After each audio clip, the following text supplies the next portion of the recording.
Hello guys, welcome back to another video. So today we're actually be looking at the miner update for what we're mining. So we were previously solo mining Alephium and then we were Ironfish mining for dual mining. However, we've actually changed up this rig and we're moving it over to Alephium plus Rethereum mining just because of the two algorithms that they use. So as you can see here, we're getting around 441 megahash for Alephium and around 40 megahash for the Rethereum mining. So Rethereum is based off this ETH hash plus Blake 3 and Alephium is just Blake 3.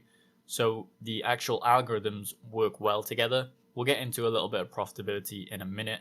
However, the reason that they work so well together is because of the memory and the core intensity. So Alephium is core intensive and ETH hash B3 is slightly more memory intensive. So you can utilize both sides of your GPU basically. Anyway, let's get into the profitability. So right here, we can see that we are actually pool mining two hero miners. If we look up here, we're actually pool mining. So there's no solo mining going on right now, just because there's less hash rate on the rig. So solo mining isn't as viable as it was when we were just purely solo mining. We're getting around 430 at the pool.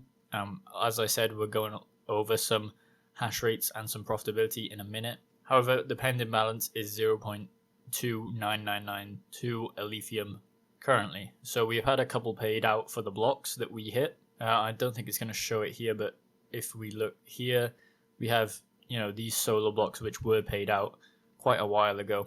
And then we switched over to solo Alephium pool. So this is why there's less data on here. So while we're actually pool mining to Alephium, we're actually solo mining to Rethereum as well. So the duality of it is that we can actually hit blocks pretty easily on around 50 megahash, 40 megahash, which we're getting here.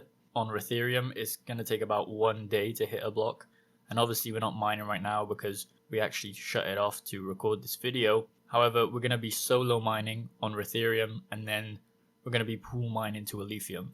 Just because we can hit blocks viably using Rethereum, however we can't if we're splitting the hash rate to Alephium. So after doing the calculations out here, we're using around 180 watts overall between the two graphics cards, so the 1080 Ti and the 1050 Ti. We're getting around 0.44 gigahash for Alephium, and then if we look down here for Ethereum, we're getting around 40 megahash.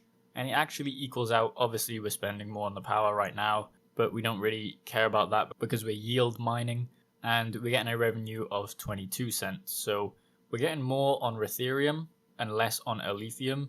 However, if we do the calculations for Alephium, we get slightly more. So this is why I'm not switching between the two. I'm just keeping one on solo and one on pool mining. So you're probably wondering how we can set this up. So it's simply on SRB miner. If we go over to the GitHub now, we can show you there. So on the GitHub here, SRB miner, we have a little updates for the ETH hash B3. So they've lowered the dev fee. When you actually download it, I'll leave SRB miner linked in the description. They actually have a setup already, a start mining Alephium plus Rethereum. If we scroll down right here, it's Rethereum and Alephium here. So you can right click, edit it, and it's going to give you basically it all set up for you. All you have to do is change the pool, which we're mining to. So this is the solo port that we're actually mining to. And then our wallet, which you can set up through MetaMask, or I believe that there's some other wallets out there on the Rethereum website. But this is our MetaMask one, which we're using because it's obviously from the Ethereum kind of ecosystem, so you can actually import it onto MetaMask. And then over here we have the pool for hero miners and then the Alephium wallet. So in terms of overclocking, we've got the overclock is mainly based on Alephium just because it's Blake 3 plus ETH hash for the actual Rethereum mining. So that means that we want to focus on the Blake 3 aspect of it with some memory tweaks in there. So we've got the core clock set at 1455 and 1480 for these two GPUs. The first one is the 1080 Ti and then the second one is the 1050 Ti. We've got a core clock offset of 90 for the 1080 and 0 for the 1050 because it can't really handle that much. Then we got a power limit of 150 and 55 for the two GPUs. Now when it comes to memory, we want to offset it a little bit. just because ETH hash also is memory intensive, as I mentioned at the start. So it kind of works really well together to dual mine both of these coins. It's kind of like when Ethereum Classic was mining with ZIL. It was very good to mine those two coins, or any ones that really work well together. ETH hash works well with a lot of other coins, so it kind of makes sense why people would also dual mine like Ethereum Classic plus Ethereum Power or something like that. So we've actually offset the memory a little bit just to actually add into the hash rate for the Ethereum/Blake3 algorithm. Now, I don't know whether they had that 1080 Ti, and I remember on those Pascal GPUs, they had that overclock, like that hash rate pill. I don't know, I haven't tried running that yet for the GPUs just because I think it would be too much like on the actual memory side, and it wouldn't work well with the 1050 Ti, if you know what I'm on about. It's like this upgrade. It took the 1080 or the 10 series at least from around 30 mega hash up to around 44, so you could get way more mega hash out of your GPU. And then for the fan speeds, we just got 70 and 85 just to keep them very cool whilst they're mining. So if you do need to actually access these overclocks, as you see here, you actually want to go back onto SRB Miner, click by here, and then you click on parameters. And once you are here, you want to scroll down, and here is the overclock parameters. So whichever ones you want to go through, you can put them on. There's some for ZIL. So, you could actually add ZIL into this if you want to up the power of your cards.